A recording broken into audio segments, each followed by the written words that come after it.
So in this quick webinar, I'm going to cover three things. Firstly, what must be included to ensure the success of a business acumen training program, what results companies should expect to ensure that the financial literacy training is actually effective, and what 42 years of experience has taught me about improving internal communications that links decisions to what your stakeholders really care about, profits and sustainable cash flow. I'm talking about how you can radically shift an organization's profitability by educating non-financial managers and leaders to understand the deep-reaching financial implications of their decisions. Hi, I'm Neville Joffe, and I'm a business acumen executive educator. I work with world-leading companies to help them improve their profitability while driving sustainable cash flow. We do this by enhancing the level of business acumen and financial literacy of their non-financial managers and executive leaders.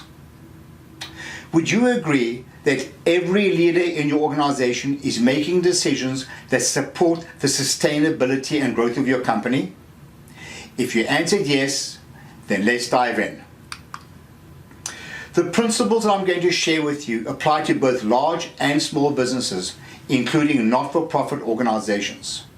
Some of the ideas that I'm going to share with you over the next few minutes could literally change your economic life. I'm going to start by telling you a short story that will provide some context to what I'm about to share with you. I moved to Canada from South Africa in 1980 and bought an equity stake in a business that was founded in 1960. The business employed 400 unionized employees. It was housed in a 100,000 square foot facility and historically very profitable. We were vertical in nature, in other words, vertically integrated. We started with our own raw material, produced our own fabric, assembled our own products, and we had our own warehouse for distribution. The company was very successful until some family got involved. They expanded the product line beyond their core products and lost their focus. So while revenues actually increased, they were suffering from a serious decrease in profitability and a lack of cash flow. They had a cover your behind syndrome. They had memos for everything. Every time a decision had to be made, everybody got a memo. So when something didn't work, they said, "You got the memo, don't blame me." The environment was toxic. They became top-heavy with management, poor quality and deliveries, and suffered from a silo mentality with hidden agendas and low morale. The result? A sick company running out of money. I had to stop the hemorrhaging. I banned the memos and got into a system called Quality Circle, where everybody communicated without memos. We didn't have emails in those days. We had total quality management. I introduced a just-in-time inventory system, the theory of constraints, which was huge in terms of understanding bottlenecks in our process. The company became stable, but it was still a long way from becoming a world-class producer. I had this vision of Inc. magazine coming in with a camera and filming this company. I could sort of taste it, but I couldn't get there. In 1993, we got into union negotiations. Now, the demands that the union were making would have bankrupted the company. Some of you listeners may recall that in the early 90s, we had double-digit inflation, and we had just gotten into free trade. So how does North America compete with $4 an hour labor? So I suggested a gain share, in other words, a profit share program. Why? Because in my view, nobody washes a rented car.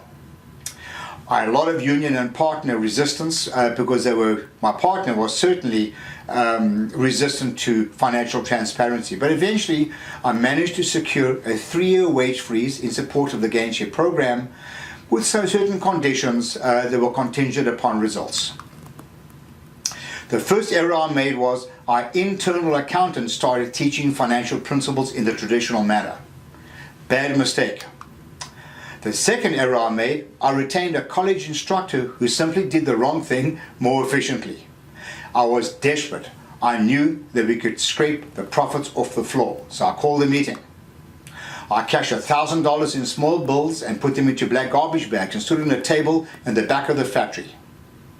And I poured the cash out onto a table and I said, this is called revenue. You can imagine all these people looking at these crumpled up banknotes. I took handfuls of cash and I put them into a bucket called labor, then fabric, then process, excuse me. And then I tore up $20 bills and put them into a bucket called waste. And people were freaking out. I said, why are you freaking out? You do this every day. I did tape them together again afterwards, be that as it may. Anyway, the cash that was left I called profit. I cut the pile in half and I said, this half is for you guys to split equally between each other. This was a very important factor because they became very hesitant, sensitive, to headcount. And the other half was for the shareholders of the company in exchange for the significant risk they've taken to run the company.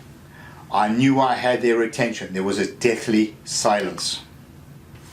Little did I know that my desperate act of tearing up $20 bills would influence my life and thousands of others forever.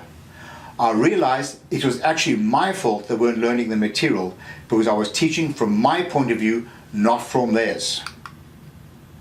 I started using simple, easy to understand key performance indicators. Within 3 years after starting to coach and encourage the employees, the company had zero debt. In 1997, I sold my equity back to the original owner. The reason why I share the story with you is this: don't underestimate the power of business acumen and financial literacy. We are some of the best operators in the industry, great engineers, technicians, marketing, branding, etc. But the ultimate initiative that turned this company from a moderate performer to a world-class producer was because everybody understood the financial implication of their actions and they had a financial incentive to change behavior. Since I was not able to find an effective process to teach my own staff the financial impact of their decisions, and realizing the incredible power of this education and culture change, I spent 2 years designing an interactive, multi-sensory tool to educate non-financial operators to be financially literate. This program has since won multiple awards throughout Canada and within North America. Over the next 2 decades, our patented process that teaches business acumen and financial literacy has positively influenced the results of some of the largest companies in the world. I have since discovered that almost every entrepreneur or manager is concerned at one time or another how to increase revenue, profits, and cash flow, or find themselves not being able to meet their budgets to fully satisfy their stakeholders. Yet, in an effort to resolve the many issues that plague business operators, the very last thing on most of their minds is thinking deeply about the very root cause of the issues.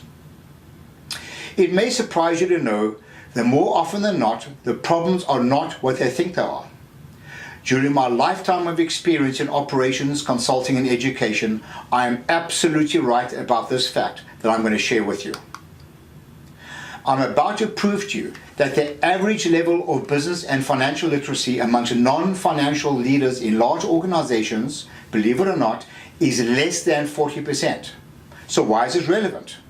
Well, it's relevant because these financially illiterate business operators and leaders don't know what they don't know, resulting in them making potentially dangerous decisions that could end up in disaster without even knowing it. I'll prove this to you by asking you 4 questions.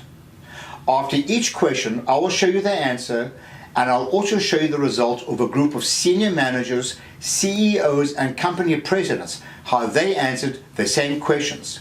The results may shock you.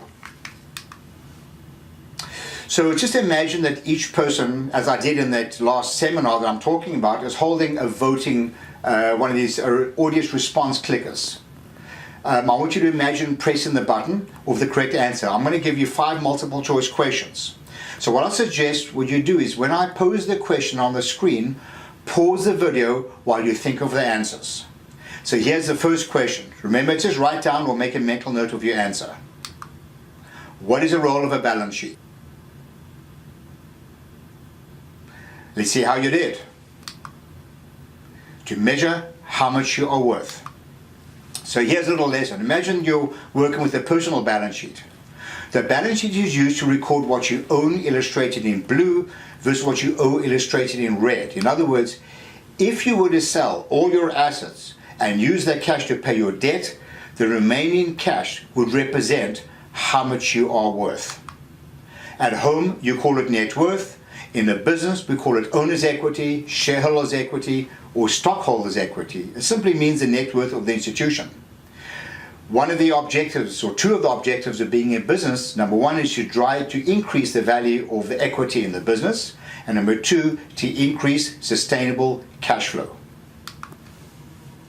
This may surprise you that the answers of about 93 people who responded to this question, only 41% of them got it correct. Here's a second question. What is the role of the income statement? Remember, put it on pause and think through the answer. Let's see how you did. To record the reasons for the change to net worth. I'll do a little demo for you, and then I'll talk about the responses. Imagine depositing your salary check. The question is, what happens to your net worth? Well, it goes up. But instead of changing it now, we're going to track it on the income statement, because an increase to net worth is called revenue. Now we pay cash expenses. The question is, what happened to net worth? Well, it goes down. But instead of changing it now, we're going to track it on the income statement called an expense. At the end of the month, we add up our revenues, deduct expenses, and you will see that there's a surplus of revenue that exceeds expenses. The question is, what does this do to net worth? Of course, it increases. So increase your net worth and clear your income statement. So the income statement, also known as your P&L or your profits and loss statement, tracks the reasons for the change to your net worth or equity. So each month, you will have a separate income statement tracking the revenues and expenses that changes net worth. You only have one balance sheet which has been updating all the time. So at home you may call it an income statement which tracks surplus or deficit in your organization. You have a profit or loss account which tracks profit or loss. Here's a result of the executives that answered this question. Only 22% of them got it correct. Now you may think the first one, which is the majority who answered, says to measure what you earn versus what you spend. It is partially correct, but not totally correct, because you can spend money on an asset and you can spend money to pay off debt. So only the fourth one is absolutely correct. Here's another one. Pay a loan in the amount of $1,000. $900 is used to pay interest and $100 is used to pay back the principal. Put the video on pause and think through your answer.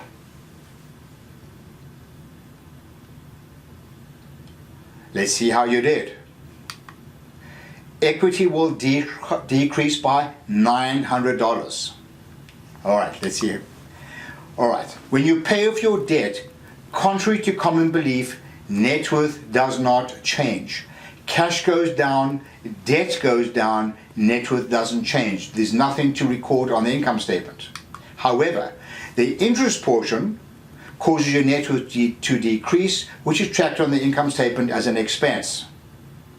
So the correct answer is $100 decrease does not change your net worth. Look at the answers by the executives. Only 21% got it correct. The majority thought that when you pay off your debt, your net worth goes up. It's simply incorrect.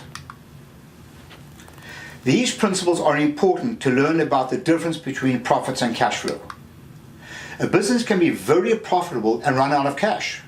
Conversely, a business can have lots of cash without making a profit. So where did all the cash come from? Borrow the money, not paying your bills, selling assets. Sustainable cash flow is partly generated by making a profit, and every operator in a business needs to understand the need for driving profitability in relationship to driving sustainable cash flow in a business. So driving profitability is dependent on several factors. We will talk about revenue management, cost management, and of course asset management and debtors on the balance sheet, and most definitely process management. But we have a shortage of time today, so I'm just going to address one aspect of revenue management that will really have a huge impact on you when I show you this calculation.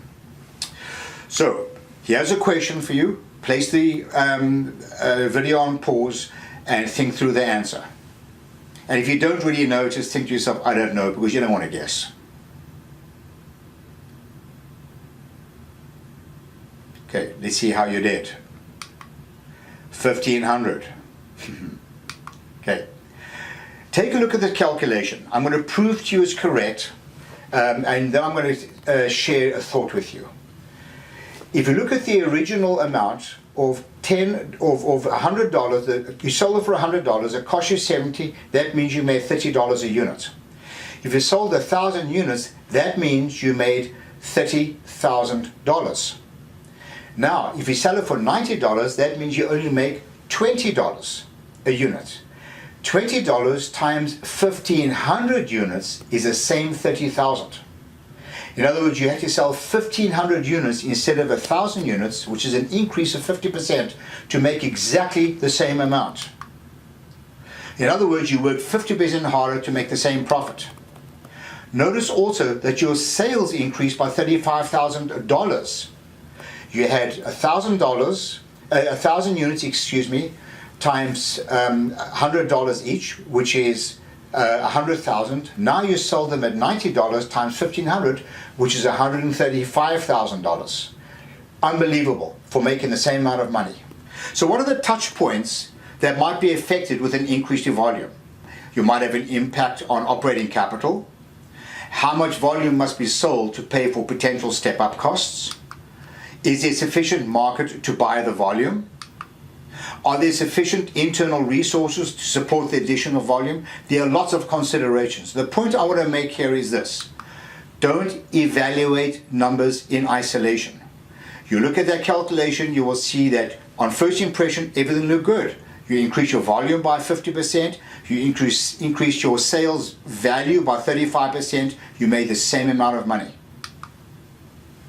Take a look at the answer of the way this executive group answered. Only 33% of them got this answer right. Isn't that incredible? In other words, you're talking about 67% getting it wrong. Since most non-financial people evaluate numbers in isolation, they will think that they're doing well with an increase to sales and volume without even realizing that they could actually be making less profit. Is this a problem, you think? I've been told by many pessimists that it's the accountant's job to work with finances and the operator's job to manage operations. They couldn't be further from the truth. If a business is to sustain profits and cash flow, everyone in the organization needs to understand the financial implications of what they do. So here's a second fact that I will share with you, by which I'm also absolutely right. Those business managers and executives that fully understand the financial implication of their decisions will produce significantly better results than those people who are financially naive. So my message to you is this. If you want to produce better financial results and satisfy your stakeholders, then you need to improve your level of financial literacy and those who work for you. So when delivering an education program to teach business acumen, make sure of the following. Ensure that it's interactive and engaging. This can be a terribly boring and intimidating subject. You want to create metrics that you can measure and monitor. Remember, what gets measured gets managed. And the third most important part of this is you want to tie the objectives to your incentive plan. Regretfully, that's about all the time we have available, and I trust that you've enjoyed this short presentation. If you want to hear more about how this program can be implemented into your organization, please follow the instructions on the next screen. Thanks for listening.